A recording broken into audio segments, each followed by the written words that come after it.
सो इस तरह से हमने सेक्शन ए के सारे क्वेश्चंस को सॉल्व कर लिया, जिसमें टोटल 18 एमसीक्यू थे एंड 2 आपका असर्शन रीजन बेस्ड क्वेश्चन था।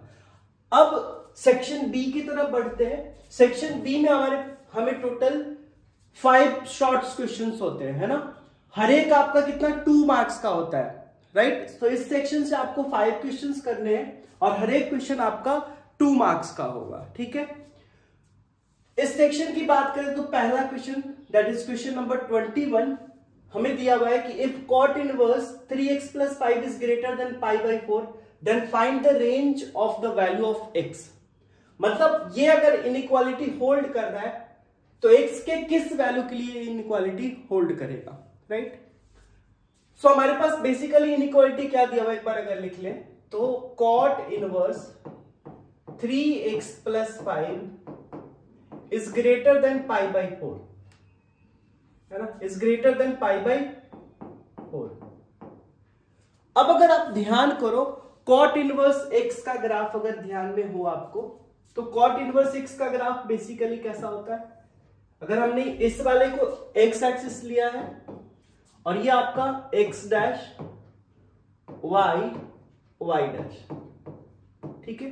अगर cot इनवर्स x के ग्राफ की बात की जाए तो क्या हो जाएगा आपका, ये सपोज ओरिजिन, इस पॉइंट को हमने π/2 ले लिया है और ये पॉइंट हमारा पाई है ना। तो एक पाई पे हमने लाइन बनाया, ठीक है। और cot इनवर्स x का जो ग्राफ होगा वो किस तरह का होगा, कुछ ऐसा होता है, ऐसा ही होता है cot इनवर्स x का ग्राफ। This is the graph of y is equal to cot inverse x, ठीक है। अब यहां पे आप क्या देख रहे हो कि जैसे जैसे आप x का वैल्यू बढ़ाते जा रहे हो वैसे वैसे ये डिक्रीज करता जा रहा है। जैसे जैसे आप x का वैल्यू बढ़ाते जाओगे वैसे वैसे y का वैल्यू क्या हो रहा है, डिक्रीज हो रहा है। मतलब कह सकते हैं कि ये जो cot इनवर्स है हमारा, ये किस तरह का फंक्शन है, सो this is strictly decreasing function, है ना, strictly decreasing function in its domain, है ना। अपने डोमेन में ये स्टेटमेंट आप लिखोगे, यहां पे क्या लिखोगे, इस cot inverse x is y is equal to cot inverse x is strictly decreasing function in its domain। so अब देखो आप यहां पे ये स्टेटमेंट लिख दोगे, है ना। इसके बाद आप क्या करोगे, तो ये डिक्रीजिंग फंक्शन है, मतलब क्या हो रहा था कि जैसे जैसे आप x बढ़ा रहे थे y कम हो रहा था। तो हम ऐसा लिख सकते हैं क्या, 3x + 5 is less than cot π/4, ऐसा हो जाएगा, क्योंकि डिक्रीज कर रहा है ना, स्ट्रिक्टली डिक्रीजिंग है, राइट। तो यहां से आपका क्या हो जाएगा, सो 3x + 5 is less than cot π/4 का वैल्यू 1 होता है। इस 5 को आप इधर ले जाओ तो 3x is less than 1 - 5, that means 3x is less than -4। अब यहां से अगर 3 से दोनों साइड डिवाइड कर दो तो क्या हो जाएगा, x लेस देन -4/3। सो यही हो गया आपका फाइनल आंसर। आप चाहो तो इसको इंटरवल फॉर्म में लिख सकते हो। इंटरवल फॉर्म में क्या हो जाएगा, इसी चीज को अगर आप इंटरवल फॉर्म में लिखना चाहो तो इंटरवल फॉर्म में क्या हो जाएगा, यही चीज x बिलोंग्स टू -∞ टू -4/3, ठीक है। ये हो जाएगा आपका final answer. Okay, so I hope ये चीज क्लियर होगा एंड इस तरह का क्वेश्चन अब आप इजीली सॉल्व कर पाओगे, राइट। अब आ जाइए नेक्स्ट क्वेश्चन की तरफ। क्वेश्चन नंबर 22 है, क्या बोला जा रहा है, the cost in rupees of producing x items in a factory each day is given by cx is equal to 0.00013x³ plus 0.002x² plus 5x plus 2200. Find the marginal cost when 150 items are produced. ठीक है ना। यहां पे अगर आप ध्यान से देखो तो x क्या है, नंबर ऑफ आइटम्स है ना। x क्या है आपका, नंबर ऑफ आइटम्स है, ठीक है। आपको क्या निकालना है, marginal cost when 150 items are produced, मतलब 150 अगर आइटम प्रोड्यूस्ड हुआ तब आपको मार्जिनल कॉस्ट निकालना है। सिंपल, आपको यहाँ पे CX दिया हुआ है, तो मार्जिनल कॉस्ट क्या हो जाएगा, अगर हम बात करें मार्जिनल कॉस्ट की, तो मार्जिनल कॉस्ट क्या हो जाएगा, this is equal to DCX upon DX, क्योंकि X का फंक्शन है, यही हो जाएगा। या फिर आप इसको कह सकते हो दिस इज C-X, राइट। सो आपको यहाँ पे बेसिकली क्या करना है, C-X फाइंड आउट करना है और फिर X का वैल्यू यहाँ पे रख देना, हो गया। एंड आपका जो आंसर आएगा वो रुपीज में आएगा, देखो यहाँ पे दिया हुआ यूनिट आपको, राइट। आ जाइए, तो हम क्या करते हैं C-X बराबर क्या हो जाएगा, अब देखो इसका डिफरेंशिएशन, तो ये तो कांस्टेंट है 0.00013 और x³ का डिफरेंशिएशन, ठीक है, प्लस यहां पे क्या आपका 0.002x² का डिफरेंशिएशन, ठीक है। उसके बाद 5x का, तो 5dx/dx, और ये फिर आपका 2200 जो कि कांस्टेंट है, इसका डिफरेंशिएशन। अब आपको ये सारी चीजें पता है ना, ये क्या हो जाएगा आपका 0.00013 और इसका वैल्यू हो जाएगा 3x², क्योंकि x⁴n का डिफरेंशिएशन क्या होता है, nx⁴n-1, एंड प्लस ये हो जाएगा आपका 0.002 और यहां हो जाएगा 2x, प्लस ये 5 यहां पे 1 और इसका तो 0 हो जाएगा, है ना। दैट मीन्स आपके पास जो मार्जिनल कॉस्ट आ गया वो कितना आ गया, अगर इसको 3 से मल्टीप्लाई कर दो तो 3 3 जा 9, 3 + 3 1 जा 3, है ना, और ये 1 2 3.0 ऐसा x², ठीक है। उसके बाद इसके बारे में अगर देखो तो ये कितना हो जाएगा 0.004x एंड प्लस 5, तो ये हो गया आपका मार्जिनल कॉस्ट, ये क्या हो गया आपका मार्जिनल कॉस्ट। अब मार्जिनल कॉस्ट क्या निकालना है, 150 आइटम्स पे, जब 150 आइटम्स प्रोड्यूस होगा तो मार्जिनल कॉस्ट क्या हो जाएगा, सो एट x = 150। अब आपको इसमें रख देना है, तो क्या हो जाएगा मार्जिनल कॉस्ट कितना हो जाएगा 0. यहां पे रख के सॉल्व कर लेना जस्ट, तो 0.00039 x² यानी 150 होल स्क्वायर प्लस ये 0.004 इंटू 150, ठीक है, एंड प्लस 5, यही आपका आंसर हो जाएगा। बट ये किस में होगा, तो रुपीज में होगा, है ना, ये ध्यान रखना है, ये आंसर किस में होगा, रुपीज में होगा, इन रुपीज लिखा हुआ है, राइट।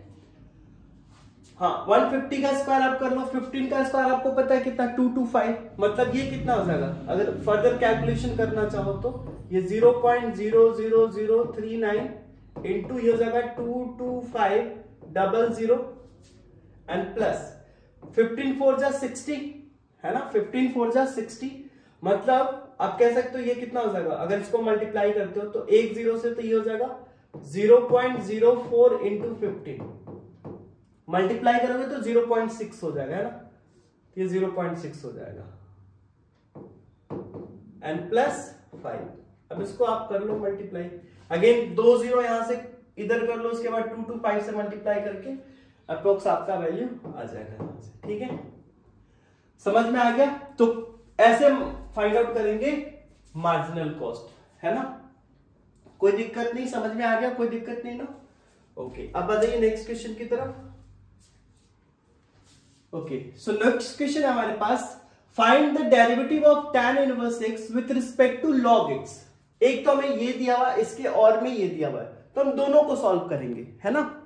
तो सबसे पहले अगर फर्स्ट क्वेश्चन की बात करें a की, तो a में क्या बोला जा रहा है, find the derivative of tan inverse x, इसका डेरिवेटिव फाइंड आउट करना है इसके रिस्पेक्ट में, है ना। जैसे मान लो sin x का आप डिफरेंशिएशन फाइंड आउट करते थे किसके रिस्पेक्ट में, एक्स के रिस्पेक्ट में। तो क्या करते थे, d sine x by d x, ये करते थे ना, derivative of sine x with respect to x. But अब आपको क्या करना है, अब आपको यहां पे करना है derivative of tan inverse x with respect to log x. ये चीज करना है आपको, है ना, ये चीज करना है, राइट। कैसे करेंगे, आ जाइए। इस तरह के क्वेश्चन में क्या करोगे आप, मान लोगे क्या, लेट u बराबर tan इनवर्स एक्स, ठीक है, एंड v बराबर log एक्स। क्लियर है ना, क्लियर, कोई दिक्कत नहीं। तो हमने ये चीज मान लिया। नाउ टू फाइंड, क्या फाइंड आउट करना है हमें, du by d x, du by dv, ये फाइंड आउट करना है। तो हमने क्या किया,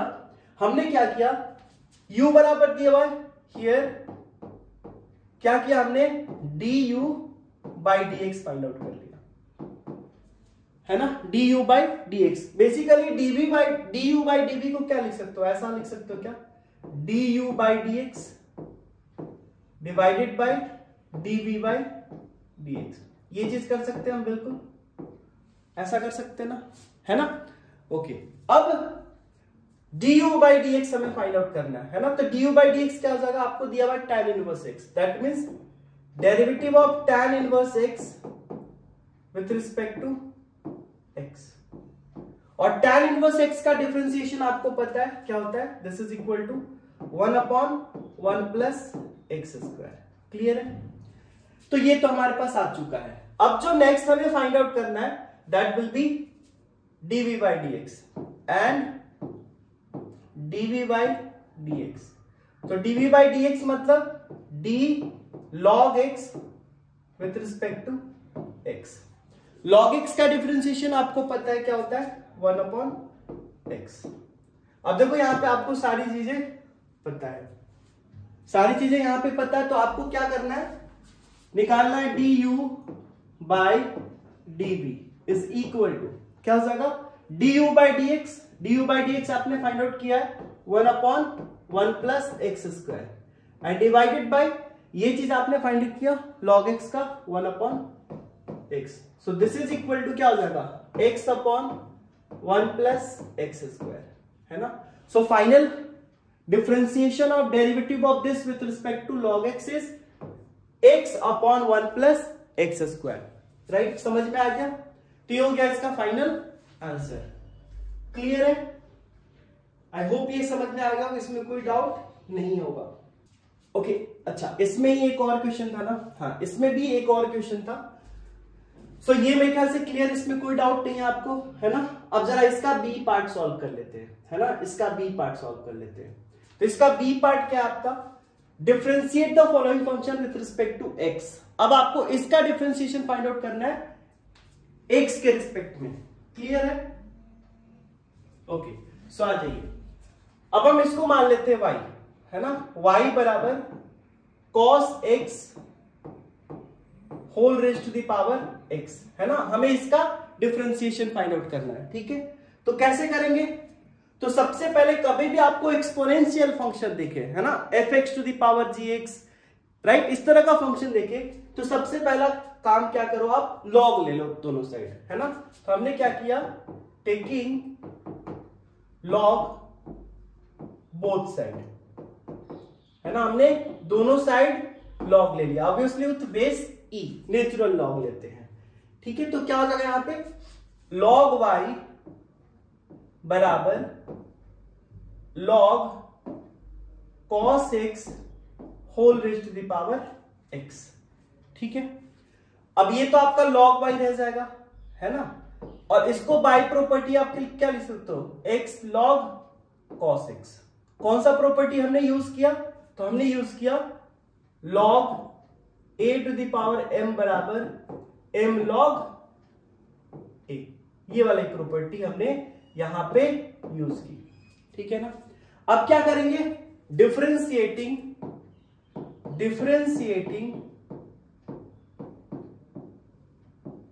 both side differentiating both side with respect to X, X के रिस्पेक्ट में डिफरेंशिएट करेंगे तो क्या हो जाएगा हमारे पास, derivative of log y with respect to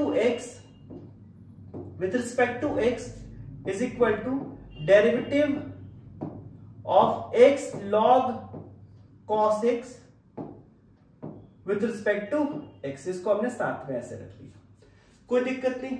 अब देखो y आप x के रिस्पेक्ट में डिफरेंशिएट तो नहीं हो सकता ना, log y है ना, तो हमने क्या किया यहां पे ऐसे कर दिया, इसको हमने किया इसको derivative of log y with respect to y and फिर dy by dx। हमने यहां पे क्या अप्लाई कर दिया, सो दिस इज बेसिकली, इसको क्या बोलते हैं, चेन रूल, है ना, तो हमने यहां पे अप्लाई कर दिया चेन रूल, ठीक है, ओके। अब आगे बढ़ते हैं तो क्या हो जाएगा, इज इक्वल टू, यहां पे आप क्या यूज कर लो, प्रोडक्ट रूल, तो ये क्या हो जाएगा, x into derivative of log cos x with respect to x plus, उसके बाद क्या हो जाएगा, log cos x into derivative of x with respect to x, ठीक है।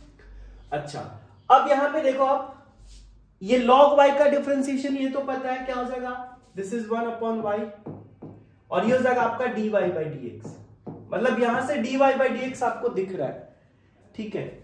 अब इसके बाद आप क्या करोगे जरा सोचना, ये तो x हो गया, बट log cos x का x के रिस्पेक्ट में आप डिफरेंशिएशन नहीं जानते हो, तो क्या करोगे, यहां पे फिर से आप यूज करोगे चेन रूल, तो किसके रिस्पेक्ट में करेंगे, cos x के रिस्पेक्ट में, है ना, और फिर cos x का डिफरेंशिएशन किसके रिस्पेक्ट में, x के रिस्पेक्ट में, क्लियर है। और ये हो जाएगा आपका plus log cos x and x का तो आपको पता है 1 हो जाएगा, राइट। अब यहां से आपको क्या मिला, सो यहां से आपको मिलेगा 1/y dy by dx is equal to x log cos x का cos x के रिस्पेक्ट में, log x का x के रिस्पेक्ट में 1/x, तो cos x log cos x का cos x के रिस्पेक्ट में 1/cos x, and cos x का डिफरेंशिएशन माइनस sin x, ठीक है, एंड प्लस ये आपका log cos x as it is रह जाएगा, क्लियर ना, ठीक है। तो यहां से अब आपको क्या मिला जरा समझना, देखना, यहां से dy by dx is equal to, अब ये e इधर चला जाएगा, इनफैक्ट y इधर चला जाएगा, तो y इधर चला गया, ब्रैकेट x, इनफैक्ट ये माइनस, या पहले इसको लिख लेते हैं log cos x minus sin by cos tan हो जाएगा, तो माइनस x tan x, ठीक है। अब y के जगह पे आप क्या रख सकते हो, y के जगह पे रख सकते हो ये चीज, दैट मीन्स फाइनली हम यहां से कह सकते हैं दिस इज इक्वल टू क्या हो जाएगा, y के जगह पे आप वो रख लो cos x raise to the power x bracket, क्या हो जाएगा log cos x minus x tan x, ठीक है। यही हो गया आपका फाइनल dy by dx, यानी इसका डिफरेंशिएशन इसके रिस्पेक्ट में, x के रिस्पेक्ट में, ये this is the final answer. आया समझ में। तो ऐसा क्वेश्चन आपसे पूछा जा सकता है, जैसे मान लो दे दिया जाए आपको sin x to the power cos x, है ना, sin x to the power cos x, तो आप सेम वैसे ही करोगे, राइट। अब आइए नेक्स्ट क्वेश्चन लेते हैं, क्वेश्चन नंबर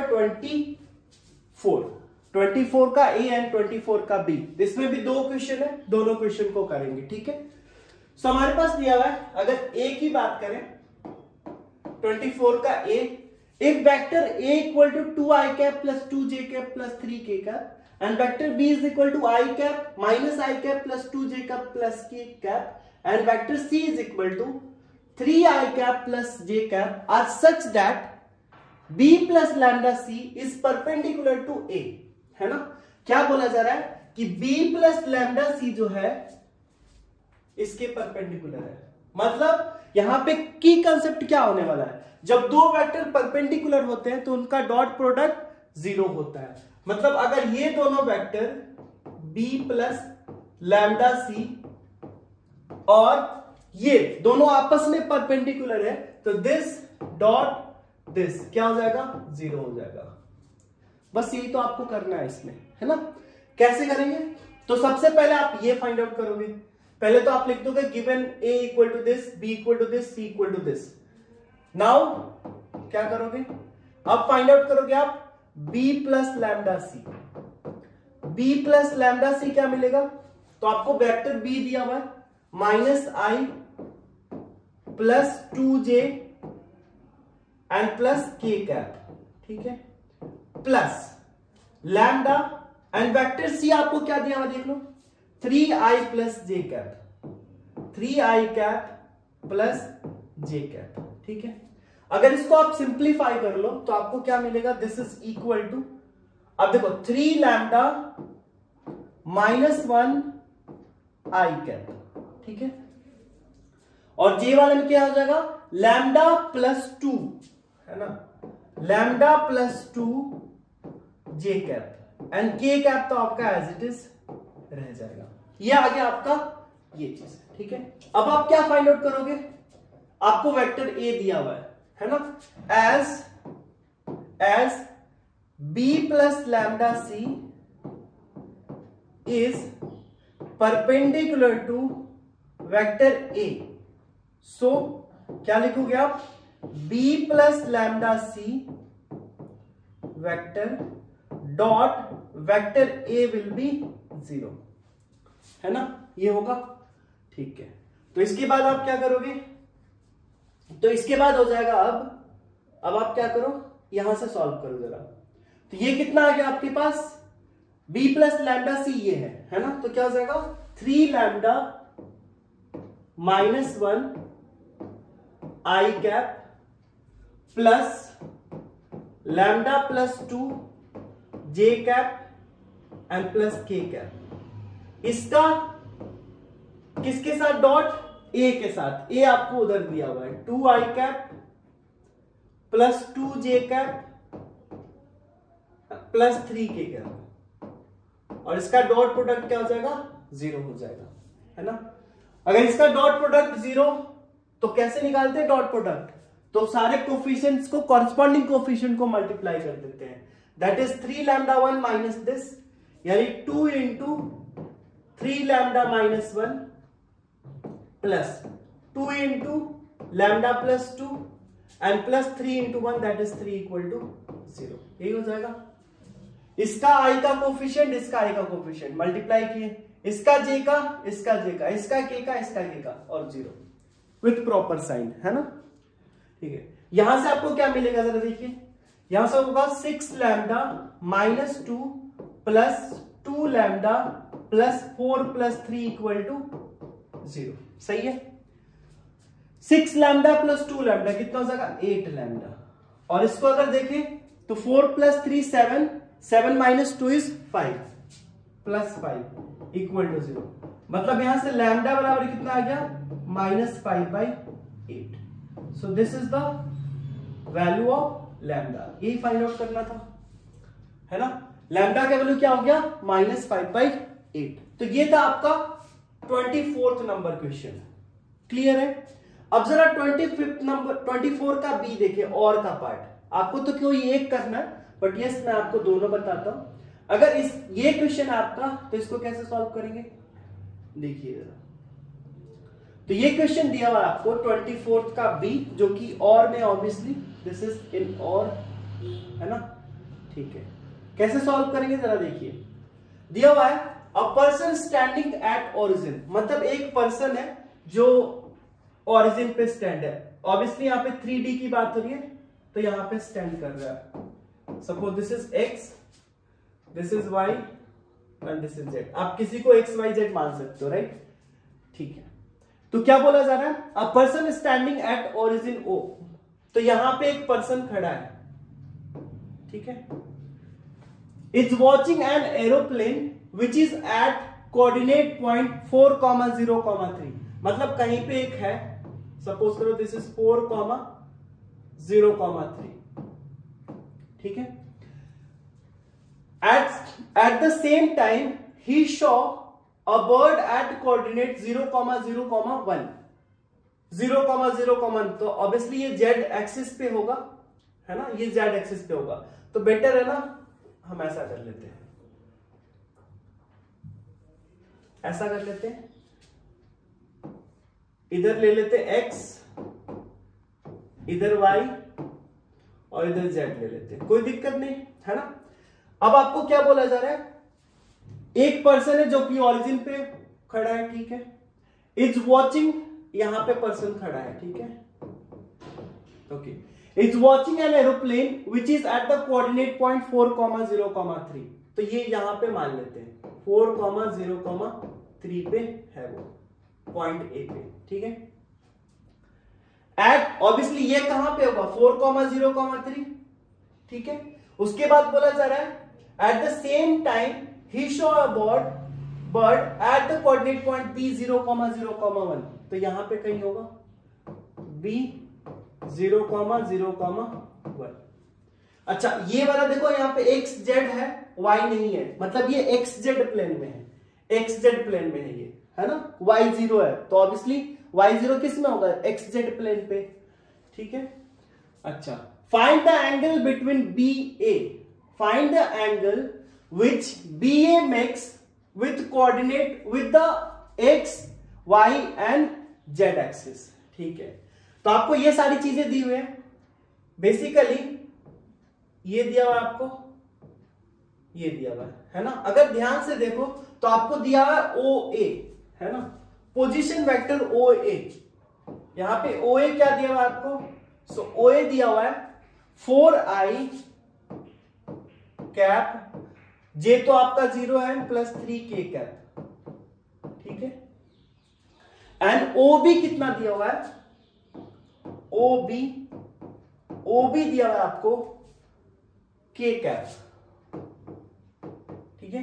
क्या बोला जा रहा है कि बी ए, तो आप बी ए फाइंड आउट कर लो, बी ए क्या होगा, तो position vector of O A, मतलब position vector of A minus position vector of B, यही होता है ना, final minus initial. O A क्या है, पोजीशन वेक्टर, है ना, ये बेसिकली है क्या, this is position vector, position vector of A का पोजीशन वेक्टर है, इसी तरह से बी का पोजीशन वेक्टर, एंड ये बी ए वेक्टर हो गया, ये वाला वेक्टर, ठीक है।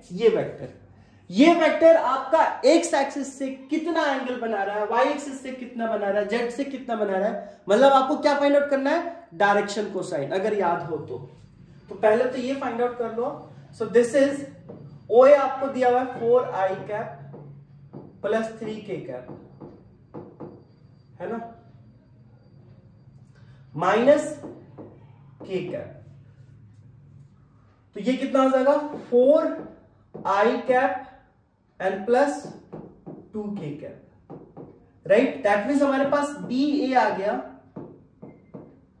बी ए कितना आ गया 4i cap plus 2k cap, ठीक है, जे का कंपोनेंट नहीं है, तो ये हमारे पास क्या आ चुका है, दिस इज बी ए, है ना, this is B A. But हमें ये नहीं चाहिए, हमें चाहिए कि ये एक्स एक्सिस के साथ कितना एंगल बना रहा है, वाई एक्सिस के साथ कितना बना रहा है, जेड एक्सिस के साथ कितना बना रहा है, मतलब cos alpha, cos beta and cos gamma. आपको पता है cos alpha, cos beta, cos gamma, ये क्या होता है, डायरेक्शन कोसाइन। अगर कोई जैसे मान लो कोई लाइन या कोई पॉइंट एक्स एक्सिस से कितना बना रहा है, वाई एक्सिस से कितना, ये एक्स एक्सिस से एंगल है, ये वाई एक्सिस से है, और ये जेड एक्सिस से, क्लियर है। तो हमें इसका बेसिकली डायरेक्शन कोसाइन निकालना है, डायरेक्शन कोसाइन ऑफ बी ए। तो बी ए का डायरेक्शन कोसाइन कैसे निकालते हैं, तो सबसे पहले हम क्या करेंगे, एक्स का कोफिशिएंट, है ना, दैट मीन्स क्या हो जाएगा, कॉस अल्फा बराबर 4 upon OB, 4 upon mod of OB, sorry B A, यहां पे निकाल लेते हैं, BA का जो मैग्नीट्यूड होगा वो कितना हो जाएगा, this will B 4 square plus 2 square, मतलब 16 प्लस 4 20, दैट मीन्स आप लिख सकते हो 2 रूट 5 हो जाएगा, है ना। अब आप कॉस अल्फा निकालते हो तो कॉस अल्फा क्या हो जाएगा, x का i का कोफिशिएंट डिवाइडेड बाय दिस, तो ये हो जाएगा आपका 4/2 रूट 5, है ना। यहां से क्या हो जाएगा 2 रूट 5, सॉरी, तो ये कितना हो जाएगा, दिस इज 2/√5। तो यहां से आप क्या लिख सकते हो, अल्फा बराबर कॉस इनवर्स 2/√5, मतलब ये एक्स एक्सिस से इतना एंगल बना रहा है, राइट। अब आपको चाहिए वाई एक्सिस से, तो कॉस बीटा निकालो, कॉस बीटा बराबर वाई का कोऑर्डिनेट यानी जे का, तो ये तो 0 है, डिवाइडेड बाय 2√5, मतलब दिस इज 0, तो बीटा कितना हो जाएगा π/2, बीटा आ गया π/2, तो ये हो गया एक्स एक्सिस से एंगल,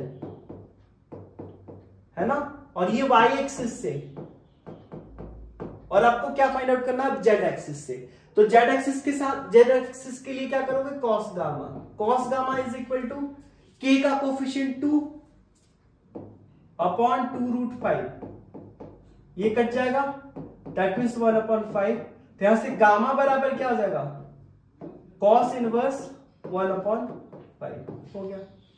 तो ये हो गया जेड एक्सिस के साथ, ये जेड एक्सिस के साथ, तो एक्स एक्सिस के साथ इतना एंगल बनाएगा, वाई एक्सिस के साथ π/2 एंड जेड एक्सिस के साथ कॉस इनवर्स 1/5। ये चीज क्लियर है, मेरे ख्याल से इसमें कोई डाउट नहीं होना चाहिए। ओके, चलिए अब आ जाते हैं नेक्स्ट क्वेश्चन की तरफ। क्वेश्चन नंबर 25 है, the two co-initial adjacent side of a parallelogram are 2i cap minus 4j cap minus 5k cap and 2i plus 2j plus 3k. Find its diagonal and use them to find the area of the parallelogram. ठीक है, okay, कैसे find out करेंगे, तो आपको क्या बोला जा रहा है, एक पैरेललोग्राम है, देखो जरा, एक पैरेललोग्राम है, सो दिस इज द पैरेललोग्राम, ठीक है, ये पैरेललोग्राम है, और आपको क्या बोला जा रहा है, द टू को इनिशियल एडजेसेंट साइड, मतलब दोनों वेक्टर का इनिशियल पॉइंट सेम, ये दिया हुआ ए और ये दिया हुआ बी, है ना, हमने इसको ले लिया ए और इसको ले लिया बी, ठीक है। फाइंड इट्स डायगोनल्स, अब इसके डायगोनल्स निकालने हैं, राइट, कैसे डायगोनल्स निकालेंगे आप देखिए जरा, ये ए है हमारे पास, ये बी है ना, हमें डायगोनल फाइंड आउट करना है, दैट मींस ये वाला चीज फाइंड आउट करना है, पहले अगर ये वाला देखें, ये चीज फाइंड आउट करना है, ठीक है। सपोज का हमने पॉइंट मान लिया, this is A, this is B, this is C and this is D, right. अच्छा, अगर ये बी है तो ये भी बी हो जाएगा, इसमें कोई डाउट नहीं होना चाहिए, पैरेलल है, तो ये बी है तो ये भी बी। तो अगर हम यहां पे अप्लाई करें इन ट्रायंगल ACD, है ना, अगर ACD की बात करें तो हम अप्लाई कर देते हैं, अप्लाई वेक्टर एडिशन लॉ। अगर वेक्टर एडिशन लॉ अप्लाई करते तो क्या हो जाएगा, AD vector plus DC vector is equal to, देखो यहां से चल रहा है tail head is equal to head tail हो जाएगा, है ना, यानी AC वेक्टर, ठीक है। तो क्या हो जाएगा यहां से, AD आपका कितना हुआ है A, दैट मींस आप लिख सकते हो कि AC वेक्टर बराबर AD आपका कितना है A वेक्टर और ये B वेक्टर, मतलब आप कह सकते हो कि जो पहला डायगोनल, अगर इसको आप D1 बोल देते हो, तो D1 आपका क्या आ चुका है, D1 बराबर vector A plus vector B. अब आप फाइंड आउट कर लो। तो D1 क्या हो जाएगा, वेक्टर ए आपको कितना दिया है 2i minus 4j minus 5k, ठीक है, plus 2i 2j 3k, 2i cap plus 2j plus 3k cap. Clear है ना? ठीक है, अब इन दोनों को ऐड कर दो आप, तो ये कितना हो जाएगा 2 प्लस 2 4i कैप माइनस 4 तो minus 2j cap minus 5 plus 3 यानी minus 2k cap. So this is diagonal 1, है ना? ये आ गया हमारे पास फर्स्ट डायगोनल का वेक्टर। ठीक है, अब हमें फाइंड आउट करना है दूसरा डायगोनल, दैट मींस ये वाला डायगोनल फाइंड आउट करना है ना? ये वाला डायगोनल फाइंड आउट करना है। तो हम कैसे कर सकते हैं इस डायगोनल को फाइंड आउट? हमें फाइंड आउट करना है BD, right? BD find out करना है। तो BD यहां से यहां हम चल जाते हैं ऐसे, है ना? अब अप्लाई करते हैं इन triangle ABD, apply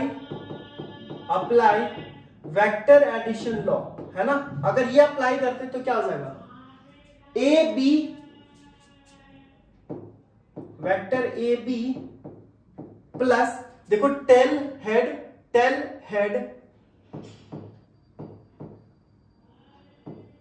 is equal to क्या हो जाएगा, tail head is equal to head tail, है ना? यहां पे आ रहा है हेड और इसका टेल यानी DA, ठीक है? अच्छा, इसको ऐसे लिखेंगे ना AD, है ना?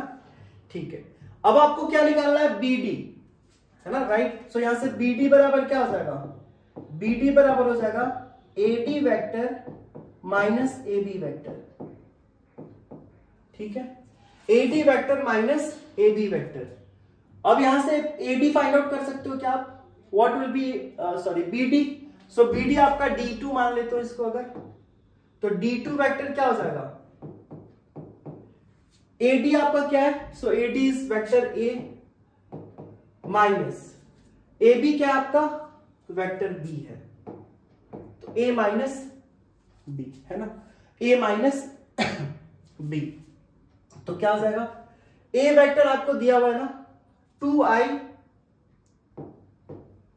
Minus 4j and minus 5k minus B, तो ये सारा नेगेटिव में चला जाएगा, तो minus 2i minus 2j minus 3k का, और इसको सिंप्लीफाई कर दो, दैट मीन्स आपको D2 मिल जाएगा, 2 में से 2 जाएगा तो 0 हो गया, माइनस 6j कैप और ये माइनस 8k कैप, यही होगा क्या? ठीक है, तो ये हमारे पास D2 हो गया, दिस इज D2, यही चाहिए था हमें। तो दोनों डायगोनल्स हमने फाइंड आउट कर लिए। अब आपको इसका एरिया फाइंड आउट करना है, तो एरिया अगर आपको एडजेसेंट साइड दिया हुआ है तब भी फाइंड आउट कर सकते हो। मैं लिख देता हूं एक बार, देखो ये फर्स्ट पार्ट हो चुका है, सेकेंड अब हमें फाइंड आउट करना है एरिया। तो एरिया क्या हो जाएगा, एरिया ऑफ पैरेललोग्राम क्या होगा, दिस इज इक्वल टू, देखो आपके पास ऑप्शन है, अगर ये एडजेसेंट साइड दिया हुआ है तो डायरेक्ट आप कर सकते हो AB क्रॉस AD एंड इसका magnitude, this is square unit, ठीक है, स्क्वायर यूनिट। या फिर अगर डायगोनल्स से जाते हो तो डायगोनल से क्या हो जाएगा 1/2 D1 cross D2 square units. अब आपकी मर्जी जिससे फाइंड आउट कर लो, है ना? आपकी मर्जी जिससे फाइंड आउट कर लो, राइट? देखो D1 D2 आपका आ गया, क्रॉस प्रोडक्ट निकालकर उसका मैग्नीट्यूड लेकर 2 से डिवाइड करना है, बस इस वाले में आपको 2 से डिवाइड नहीं करना है ना? आपकी मर्जी जिससे कर लेना, आंसर आ जाएगा। मैं ऊपर वाले से कर देता हूं, आप D1 D2 निकाल चुके हो, उससे कर लेना, ठीक है? अगर ये चीज यूज करें है ना। अगर ये चीज यूज करें तो एरिया क्या हो जाएगा, तो वेक्टर ए क्रॉस बी है ना, वेक्टर ए क्रॉस बी का मैग्नीट्यूड। तो सबसे पहले आपको क्या फाइंड आउट करना है, A cross B, A cross B. तो vector A cross B find out कर लो, आई जे के। वेक्टर ए कितना है, 2 -4 -5, 2 -4 -5। बी कितना है आपका, 2 2 3, 2 2 3। अब इसको सॉल्व कर लो आप। So this is equal to I cap कितना आ जाएगा, -12 + 10 माइनस जे कैप, इधर क्या होगा 6 + 10, ठीक है। उसके बाद के कैप, के कैप का क्या हो जाएगा 4 + 8, यही हो जाएगा 4 + 8, कोई दिक्कत नहीं ना। 2 -4 -5 2 2 3। तो आई हमने लिया तो -12 + 10, जे लिया तो 6 + 10, के लिया तो 4 + 8, ठीक है। यहां से आ जाएगा आपको -2i कैप -10 + 6 16, 16 जे कैप, यानी हो जाएगा 12 के कैप। ओके, सो यहां से आपको क्या मिल जाएगा, अब इसका मैग्नीट्यूड चाहिए, तो एरिया क्या हो जाएगा,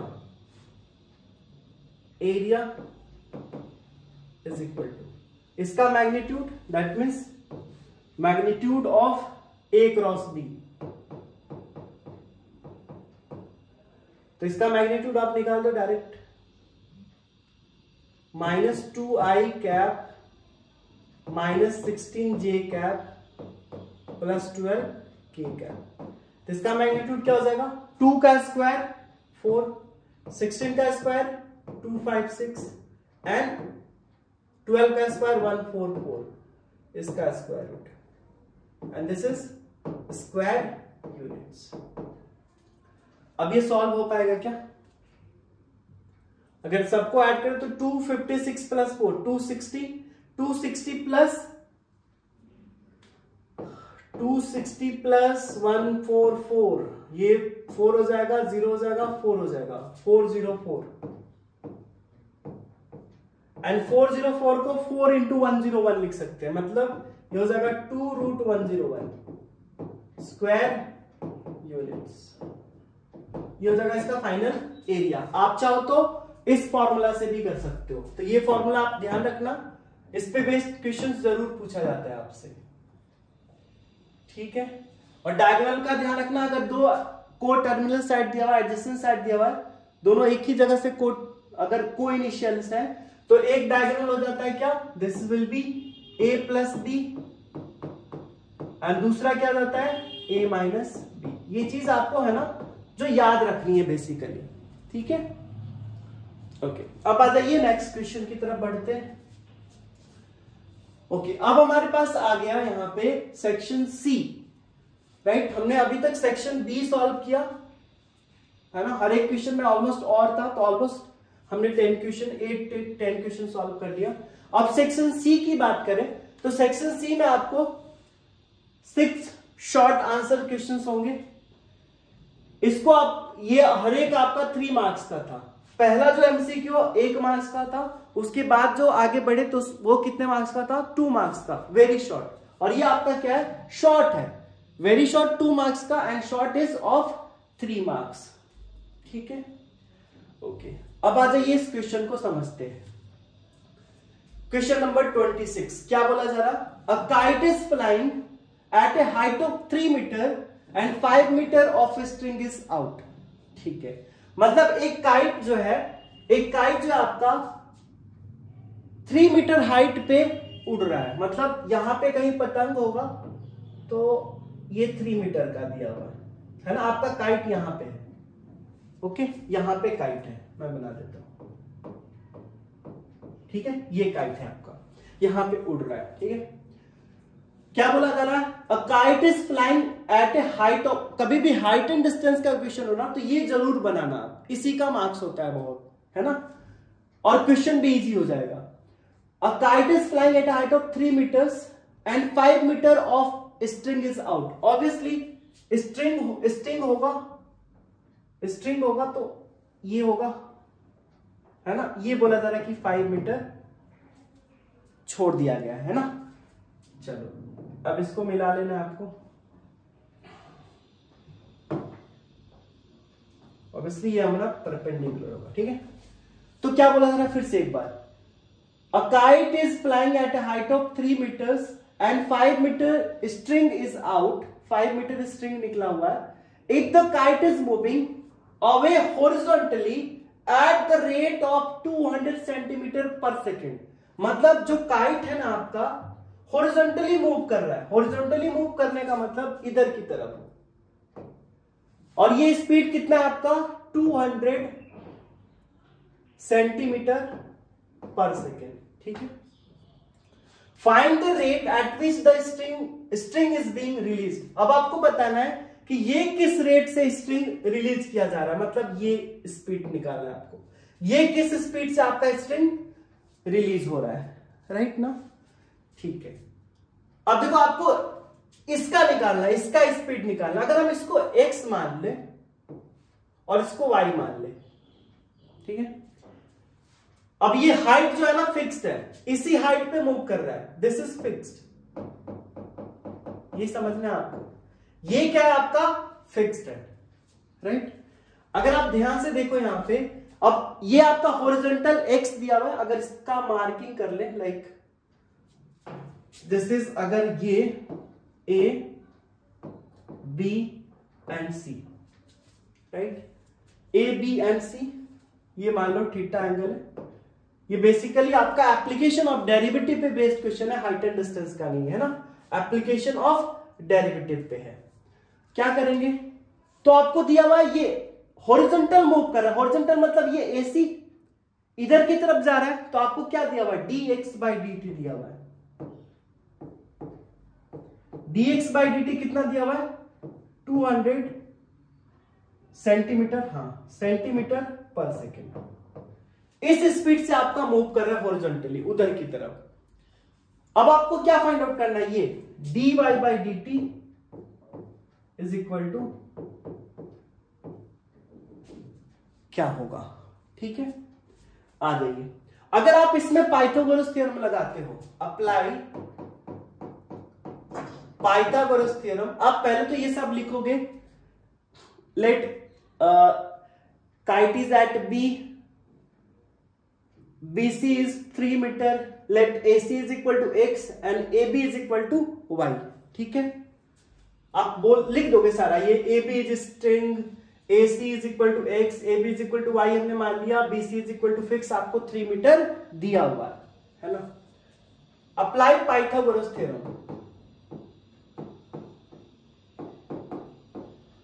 अगर यहां पे पाइथागोरस थ्योरम लगाओगे तो एक तो इनिशियली अगर मान लो ये फाइंड आउट करना चाहो, ऐसा कर सकते हो क्या, AB स्क्वायर बराबर BC square plus AC square, है ना। अब ये देखो AB इनिशियल तो दिया हुआ है ना, कितना दिया हुआ है 5, तो ये हो जाएगा 5 square is equal to BC कितना है आपका 3 स्क्वायर एंड AC आपने x माना तो x स्क्वायर, तो यहां से आपको x स्क्वायर बराबर क्या मिलेगा 25 माइनस 9, मतलब x बराबर आपको मिल जाएगा 16 का स्क्वायर रूट, सो x बराबर 4, ये आपको ध्यान रखना है। x बराबर हमें 4 मिल चुका है, मतलब जब ये 5 था, जब ये 3 था, उस टाइम x कितना था 4 था, ये तो क्लियर है। लेकिन जब ये मूव करने लगा, उस टाइम की बात देखो, अगेन अप्लाई पाइथागोरस थ्योरम। अगर ये अप्लाई करते हो फिर से, तो क्या लिखोगे y square plus y square बराबर एक्स स्क्वायर प्लस 3 स्क्वायर लिखोगे, क्योंकि ये BC तो फिक्स है। जब ये काइट मूव कर रहा है इधर की तरफ तो ये BC क्या है, हाइट तो फिक्स है ना। ये मूव कर रहा है इधर की तरफ, तो आपको बताना कि ये जो स्ट्रिंग है ना कितने स्पीड से छोड़ा जा रहा है ना। पतंग उड़ाया होगा आपने, ये किस स्पीड से जा रहा है इधर की तरफ, है ना। ये चीज है। अब हम क्या करते हैं, differentiating both side with respect to किसके, टी, क्योंकि रेट निकालना है यहां पे ना, टी के रिस्पेक्ट में डिफरेंशिएट करते हैं। जरा आ जाइए, इसको हटाया हमने, इसको हटाया, ठीक है। x बराबर 4 आप ध्यान रखना। तो यहां से आपको क्या मिलेगा, dy square by D T is equal to dx square by D T plus d9 by D T. Clear यहां तक? चलो, अब इसके बाद क्या होगा, तो डी वाई स्क्वायर का टी के रिस्पेक्ट में तो डिफरेंशिएशन नहीं होगा, तो हमने चेन रूल लगा लिया, D Y square with respect to Y and then D Y by D T is equal to, ये हो जाएगा फिर से D X square with respect to X and then D X by D T and plus ये तो constant है, 0 हो जाएगा, है ना। वाई स्क्वायर का differentiation 2y D Y by D T बराबर 2x dx by D T. देखो यहां से 2 से 2 कैंसिल, सो अल्टीमेटली आपको dy बाई डी टी चाहिए, ये क्या हो जाएगा, x by Y dx by D T. सारी चीजें यहां पे आपको दी हुई है। x क्या है, तो x 4 है, y क्या है 5 था, और dx बाई डी टी कितना है 200, तो ये कितना हो जाएगा 5 4 जा यानी 160 सेंटीमीटर पर सेकेंड, ठीक है ना। यानी स्ट्रिंग जो है आपका 160 सेंटीमीटर पर सेकेंड से छोड़ा जा रहा है। ये चीज समझ में आया? इसमें मेरे ख्याल से कोई डाउट, कोई दिक्कत नहीं होना चाहिए, राइट। चलिए अब नेक्स्ट क्वेश्चन की तरफ बढ़ा जाए। ओके, नेक्स्ट क्वेश्चन है, according to psychologist the ability of a person to understand spatial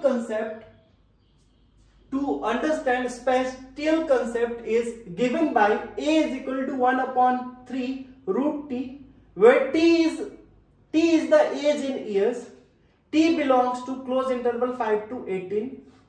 Show that the rate of increase of the ability to understand the spatial concept decreases with age in between 5 and 18. ठीक है, ये आपको ability दी हुई है ना। This is ability ए, इसको AT बोल सकते हो, 1/3 रूट टी। ये क्या दिया आपको, एबिलिटी दिया हुआ है।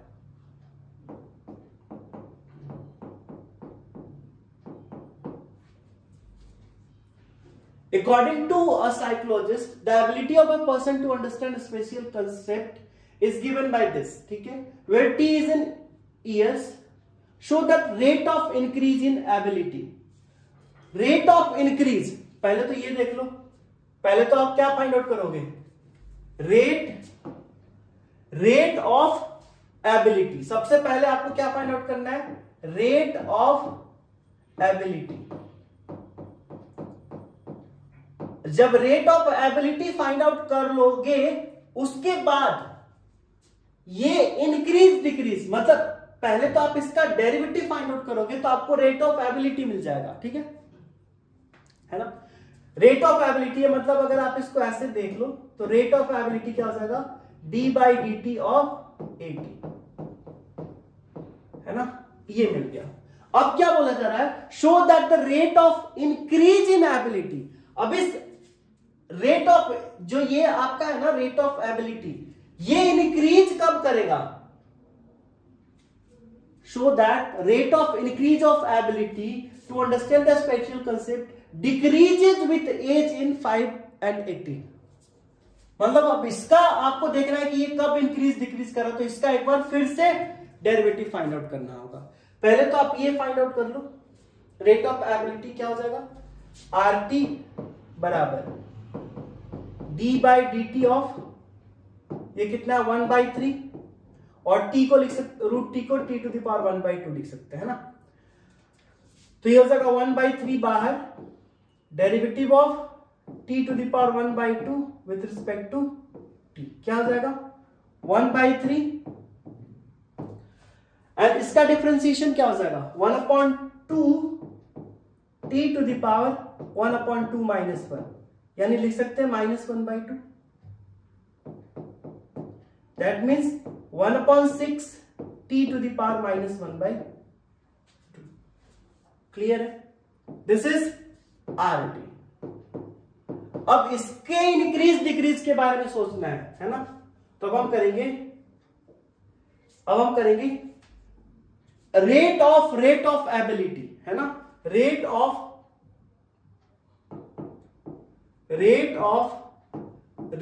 एबिलिटी।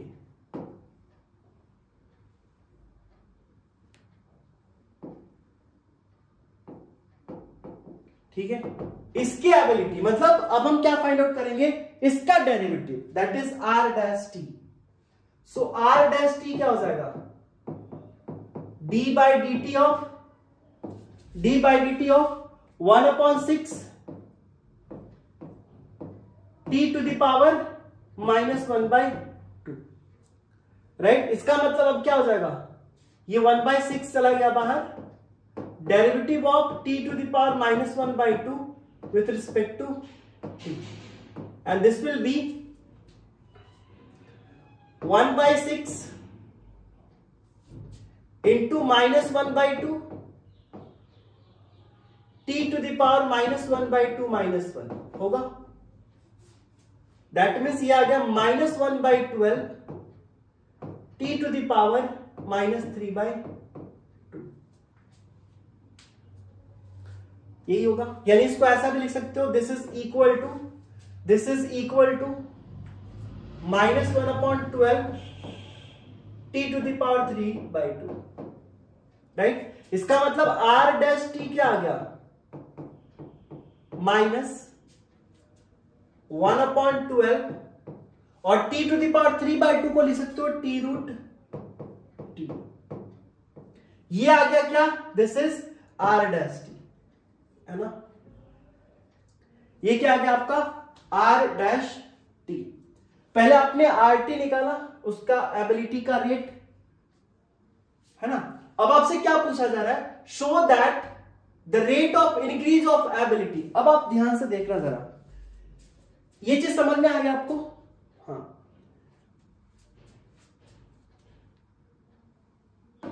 हाँ, एक चीज मैं आपको बताऊंगा, अगर मान लो y is equal to function fx है ना, हमें पता करना है कि fx इंक्रीज कर रहा है डिक्रीज कर रहा है, तो हम क्या चेक करते हैं? इसका डेरिवेटिव। तो f डैश x अगर ग्रेटर देन 0 होता है तो हम कहते हैं कि इंक्रीजिंग है, ठीक है। और अगर f dash x less than 0 होता है तो हम क्या करते हैं? डिक्रीजिंग fx है, यही करते हैं ना। तो हमें यह पता करना था कि ये जो RT है कब इंक्रीज कर रहा है कब डिक्रीज कर रहा है। तो हमने देखा कि R डैश टी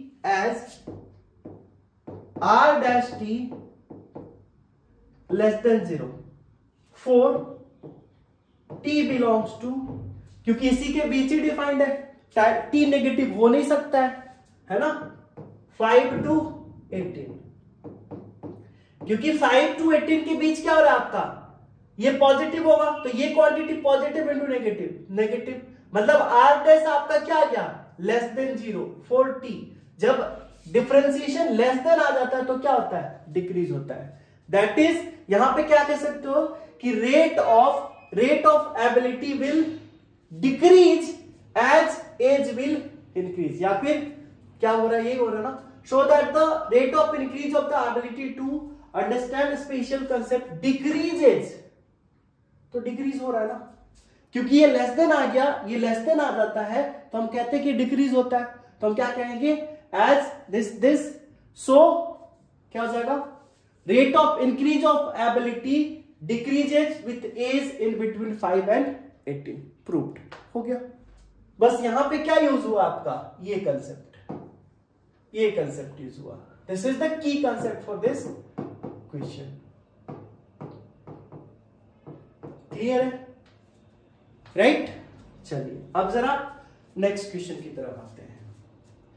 इसमें हमने दोनों पार्ट कर लिए ना, कोई पार्ट था, एक ही पार्ट था, ठीक है।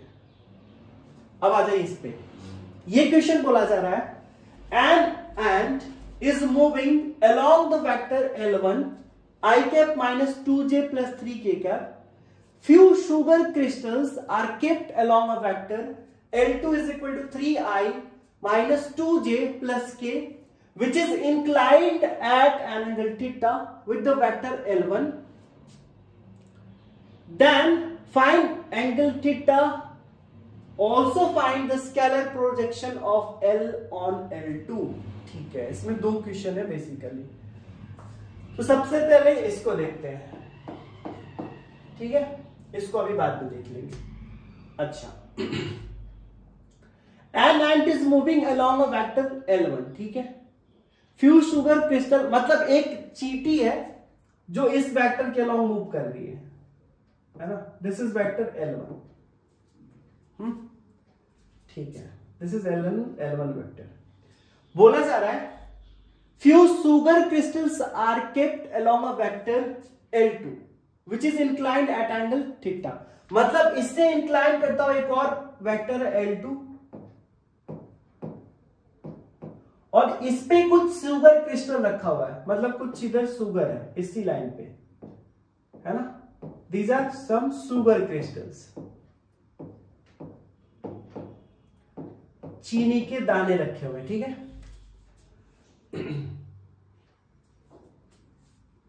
ठीक है, which is incline at angle theta, मतलब ये एंगल भी आपको दे दिया, चलो बहुत बढ़िया, ये एंगल आपको थीटा दे रखा है।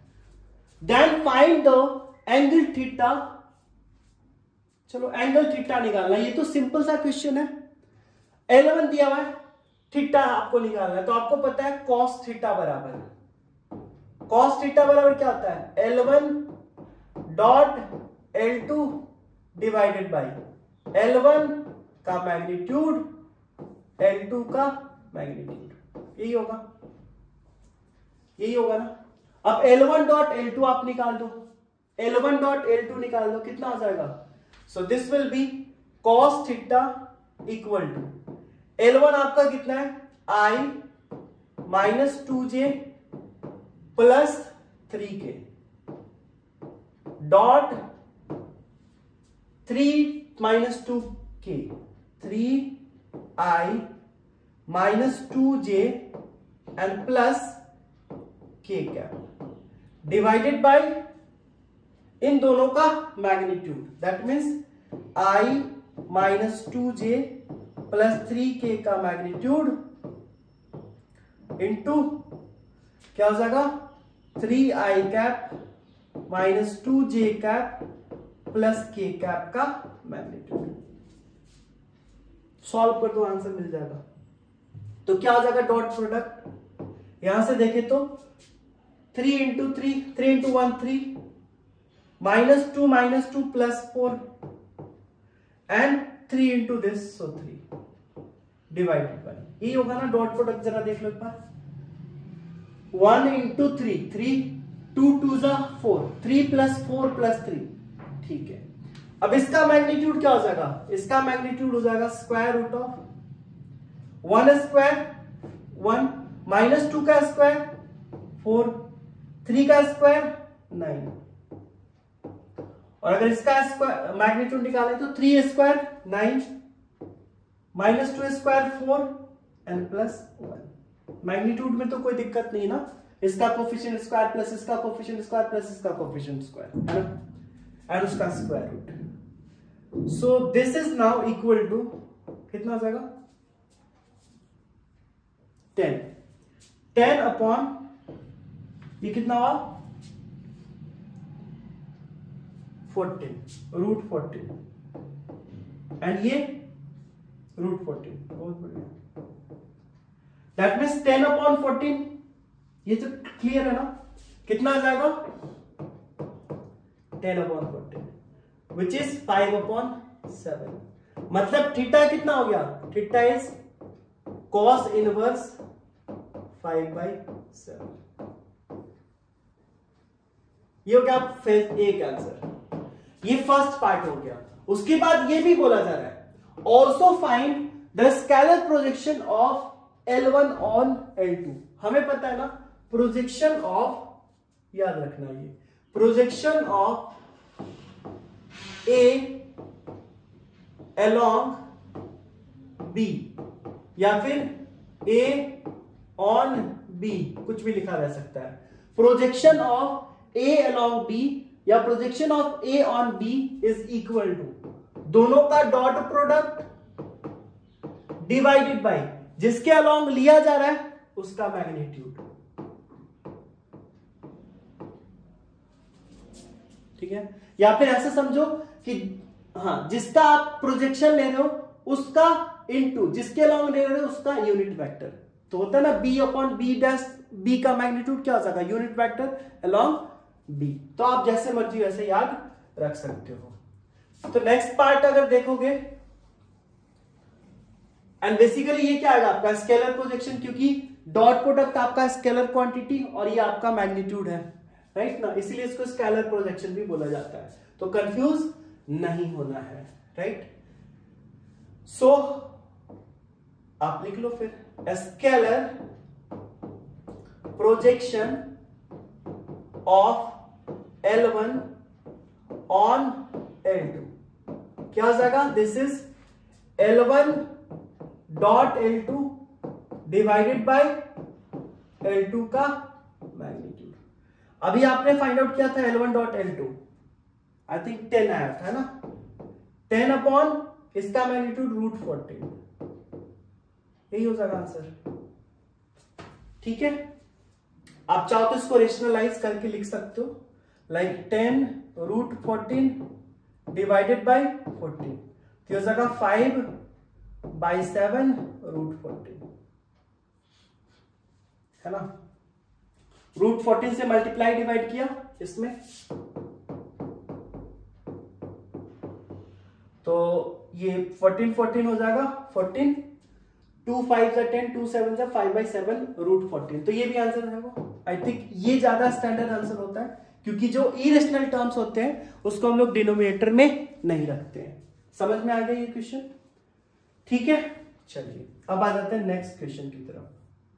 इसी में आपका एक और क्वेश्चन है, जरा देखो, इसी में आपका एक और क्वेश्चन है और में,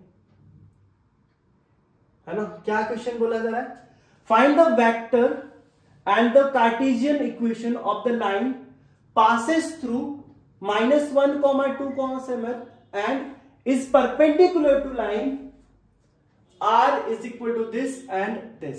ठीक है, आपको फाइंड आउट करना है एक लाइन का equation, vector and Cartesian equation of the line passes through -1, 2, 7, मतलब ये -1, 2, 7 से पास कर रहा है एंड इसके परपेंडिकुलर और इसके परपेंडिकुलर है ये। ठीक है, सो हमें R दिया हुआ है 2i cap plus j minus 3k cap, ठीक है, and plus lambda i cap 2j and plus 5k cap. ठीक है, और एक और लाइन दिया हुआ है, क्या दिया हुआ है, सो दिया हुआ है 3i cap plus 3j cap minus 7k cap plus mu 3i cap 2j cap and plus 5k cap. ठीक है ना। आपको ऐसा इक्वेशन निकालना है, vector equation and Cartesian equation, जो इससे पास करेगा एंड इन दोनों के परपेंडिकुलर होगा। ठीक है, कोई दिक्कत नहीं। तो हमने क्या किया, let direction ratio of line passes through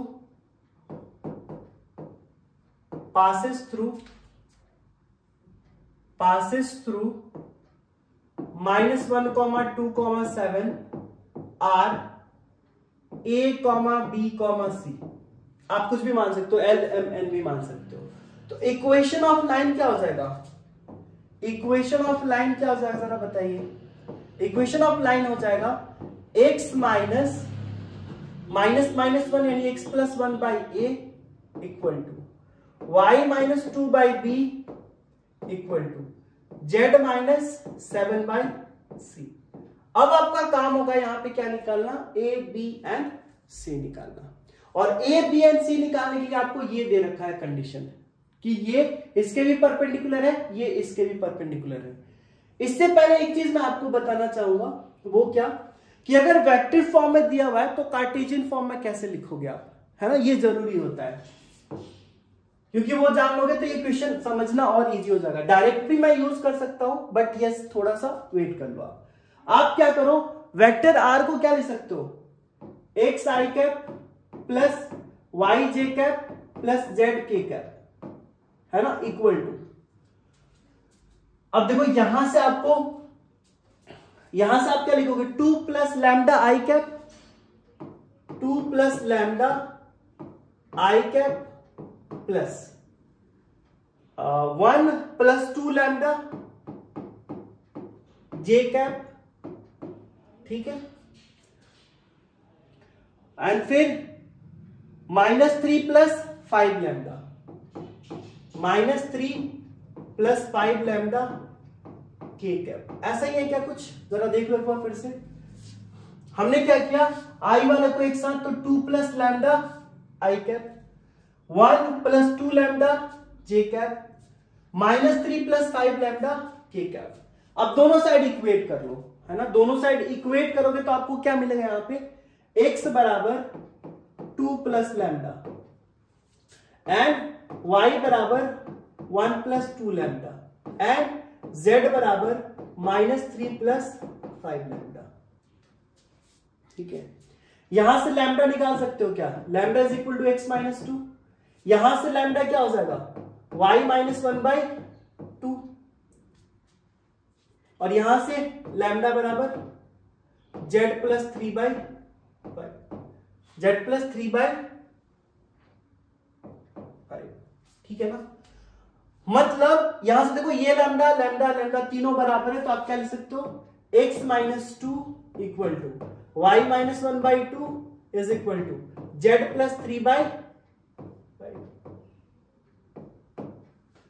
तो ये आपका वेक्टर इक्वेशन हो गया लाइन का, और ये कार्टेशियन इक्वेशन। ठीक है, ये क्या हो गया आपका, this is Cartesian equation, Cartesian equation of line, है ना। और ये क्या है, वेक्टर इक्वेशन। तो वेक्टर इक्वेशन को हमने कार्टेशियन में कन्वर्ट कर दिया ऐसे। अब देखो कैसे हो रहा है ये, तो ये जो लिख रहे हो देखो यहां पे क्या हो रहा है, ये वाला सारा ना ये पॉइंट बताता है बेसिकली। अगर आपको लाइन इस फॉर्म में हो, like r is equal to vector a + lambda b अगर फॉर्म में हो, तो क्या होता है, ये बोला जाता है कि ये जो लाइन है a से पास कर रहा है, दिस इज द पॉइंट, ये पॉइंट हुआ जिससे वो पास कर रहा होता है एंड इसके पैरेलल होता है ना। तो r is equal to a + lambda b क्या है, एक स्ट्रेट लाइन है जो a से पास कर रहा है एंड b के पैरेलल है। ठीक है ना, तो देखो जब यहां पे पास कर रहा था तो हमने यहां पे पॉइंट रखा था, इसका मतलब ये 2, 1 एंड -3 से पास कर रहा है। देखो 2, 1 एंड -3 से पास कर रहा है, और इसका डायरेक्शन रेशियो आपका 1:5 हो गया, 1:5 हो गया। क्लियर, क्या आप इसी तरह से इसका इक्वेशन लिख सकते हो, जरा बताना। इसका क्या हो जाएगा, पॉइंट x माइनस, देखना जरा 3 एंड अपॉन इसका coefficient 3 equal to y minus 3 and इसका कोफिशिएंट -2 इक्वल टू ये क्या हो जाएगा z माइनस, तो z प्लस 7 हो जाएगा और इसका कोफिशिएंट 5 है। आ गया क्या? लिखने आ गया। और यहां से भी आप डायरेक्ट लिख सकते हो, यहां से भी डायरेक्ट, ये सारा नीचे वाला वैल्यू चला गया लैम्डा के साथ और ये चला जाएगा उसके साथ। तो आप इधर से इधर भी आ सकते हो, इधर से इधर भी जा सकते हो, है ना? क्लियर? कोई दिक्कत नहीं। तो अगर हमने इस वाले को थर्ड मान लिया और ये जो आपका लाइन था इसको हमने फर्स्ट कहा और इसको सेकंड कहा, ठीक है? आपको क्या बोला जा रहा है कि फर्स्ट एंड थर्ड परपेंडिकुलर है, सेकेंड एंड थर्ड परपेंडिकुलर है, राइट? तो क्या बोला जा रहा है? 1 एंड 2 थर्ड आर परपेंडिकुलर। और अगर परपेंडिकुलर होता है तो हमें क्या पता होता है? Product of direction cosine, direction ratio क्या हो जाएगा? a इंटू 1 यानी a, 2 into b 2b and plus 5c बराबर 0 होता है ना? L1 L2 plus M1 M2 plus N1 N2 equal to 0 अगर लाइन के बीच का एंगल 90 डिग्री हो। ये हो गया, इसको आप मान लो फोर्थ, ठीक है? और फिर से आपको क्या बोला जा रहा है? फिर से बोला जा रहा है कि first and second and third are perpendicular. तो अगर सेकेंड एंड थर्ड परपेंडिकुलर होगा तो क्या हो जाएगा? 3a, देखना जरा, 3a minus 2b and plus 5c, ये किसके बराबर होगा? 0 के। This is the fifth equation, है ना? अब आप ध्यान से देखो, अगर मैं चाहता तो डायरेक्ट ये इक्वेशन लिख देता by using this and this, क्योंकि हमें पता है कि ये आपका क्या होता है? डायरेक्शन रेशियो बताता है। तो कर देते हैं 1 into A plus 2 into B plus 5 into C और 3 into A minus 2 into B 5 into C. But ये चीज हमको समझाना जरूरी था आपके लिए, राइट? अगर कभी कंफ्यूज हो तो आप इस पे कन्वर्ट करके भी कर सकते हो। अब आपको यहां से A B C find out करना है। अब आप कहोगे, इनफैक्ट आपके माइंड में ये बात आ गई होगी कि हमारे पास तो 2 इक्वेशन है एंड वेरिएबल 3 है, तो क्या करें? तो आप ऐसा करो ना, किसी एक वेरिएबल को आप कांस्टेंट मान लो, है ना? किसी एक वेरिएबल को आप कांस्टेंट एंड बाकी का वैल्यू उसी के रिस्पेक्ट में निकाल दो, उसी के टर्म में निकाल दो। सपोज करो आप यहां पे c कांस्टेंट मान लो, तो a का वैल्यू c के रिस्पेक्ट में और b का भी वैल्यू c के टर्म में निकाल दो, राइट? और इसके लिए सबसे बेस्ट मेथड होता है क्रॉस मल्टीप्लिकेशन। आइए समझाते हैं एक बार। बहुत बेहतरीन क्वेश्चन है ये क्वेश्चन, इस तरह क्वेश्चन ऑलवेज आता है आपके बोर्ड एग्जाम में। क्या है? तो आपके पास है a plus 2b plus 5c equal to 0 और एक दे रखा आपका 3a minus 2b plus 5c, दोनों में 5c।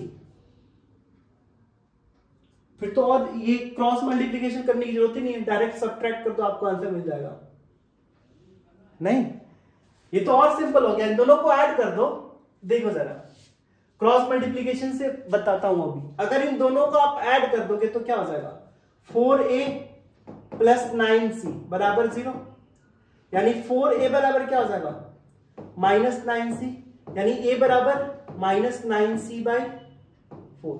तो a निकल गया 4c के रिस्पेक्ट में, a का वैल्यू यहां पे रख दो, तो 2b बराबर निकल जाएगा क्या यहां से? 2b बराबर क्या हो जाएगा?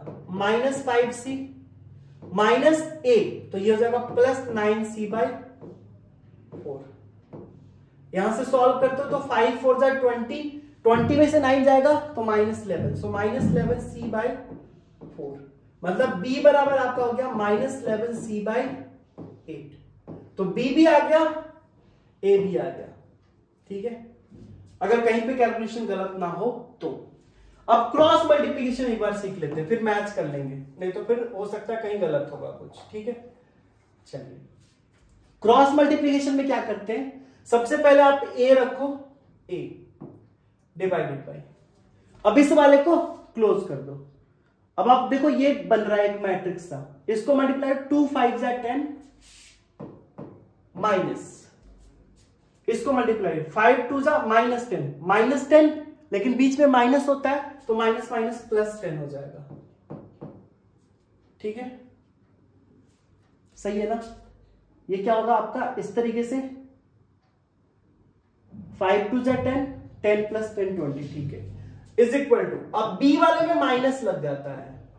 अब क्या करोगे, बी वाले को क्लोज कर दो, तो 5 × 1, यहां पे 1 ही है ना, 5 × 1 5 माइनस, अब 5 3 15, सो -15 हो जाएगा, is equal to C upon, अब सी वाले को क्लोज कर दो तो कितना हो जाएगा, -2 -1 यानी -2 माइनस 2 3 6, ऐसा रहे क्या। इसको हमने क्लोज किया तो 2 × दिस -2 और -6 आ गया। मतलब यहां से आपको क्या मिल रहा है, जरा देखो, a/20 माइनस b, या फिर कह सकते b/10 and equal to c/-8 है ना। यहां पे कुछ गलत है क्या, 9 से कैसे हुआ, सॉरी ये 10 हो जाएगा ना, 5 5 10 हो जाएगा, सॉरी तो यहां से हो जाएगा -10। ओके करेक्ट, यहीं पे गलती है। यहां पे क्या हो जाएगा, 4a + 10c बराबर 4a + 10c बराबर 0, तो 4a बराबर -10c, मतलब a बराबर -10c/4। ठीक है, और अगर इसमें रख दे तो b निकल जाएगा, तो क्या हो जाएगा, 2b बराबर -5c माइनस a, तो प्लस हो जाएगा 10c/4, है ना। ठीक है, तो ये क्या हो जाएगा आपका, 5 4 20 20 -10 -10/4c,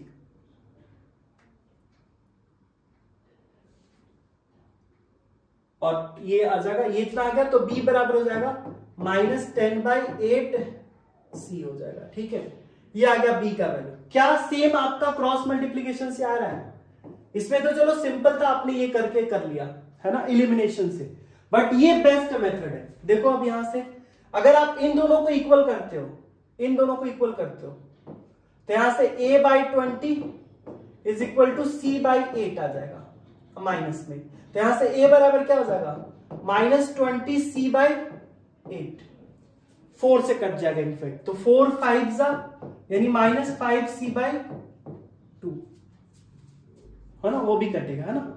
ये आ गया a। और अगर आप इन दोनों को यूज करते हो, इन दोनों को यूज करते हो, तो क्या मिलेगा, b/10 is equal to -c/8, तो b बराबर क्या हो जाएगा, -10c/8, मतलब -5c/4। ये मिल गया, a मिल गया, b मिल गया, किसके टर्म में, c के टर्म में। ठीक है, तो अब इक्वेशन आप रख दो इसमें, तो इक्वेशन क्या हो जाएगा, तो आपके पास दोनों मेथड है, आपको जिससे अच्छा लगे, but I will suggest this cross multiplication, है ना, ये क्रॉस मल्टीप्लीकेशन वाला ज्यादा बेटर है, राइट। अब देखो क्या हो जाएगा आपका इक्वेशन, तो x + 1 अपॉन a का वैल्यू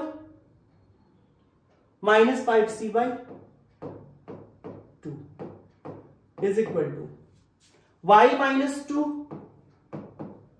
b का value -5c/4 is equal to z -7 upon c। ठीक है ना। अब आप यहां पे देखो क्या कर सकते हो, c तीनों में कॉमन, तो कैंसिल कर सकते हो, तो फाइनली आ जाएगा हमारे पास x + 1 -5/2 is equal to y -2 -5/4 is equal to z 7/1। अब आप एक और काम कर सकते हो, आप चाहो तो इसमें, क्योंकि ये रेशियो है ना, देखना जरा, -5/2 है, -5/4 है एंड 1 है। अगर आप इस पूरे में 4 से मल्टीप्लाई कर दो, कर सकते हैं, रेशियो है ना। अगर पूरे में 4 से मल्टीप्लाई कर दो तो क्या हो जाएगा, तो x+1 bye -10, y-2 -5 and z-7/4 हो जाएगा, होगा ना। तो ये हो जाएगा रिक्वायर्ड इक्वेशन। अब चाहो तो माइनस कॉमन भी ले सकते हो, तो यहां पे माइनस हो जाएगा, इधर प्लस हो जाएगा। तो ये हो गया आपका इक्वेशन ऑफ लाइन, ठीक है ना। आप करके देखो क्या प्रोडक्ट 0 आ रहा है, तो इसके साथ करके देखो, 10 3 30 -30, -5 + 2 कितना हो जाएगा, +20, 4 5 20, सॉरी ये 10 होगा, सॉरी दिस विल बी 10। देखो 10 + 20 + 30 0 आ जा रहा है, इसका मतलब परपेंडिकुलर है। इससे चेक करके देख लो, 1 × -10 यानी -10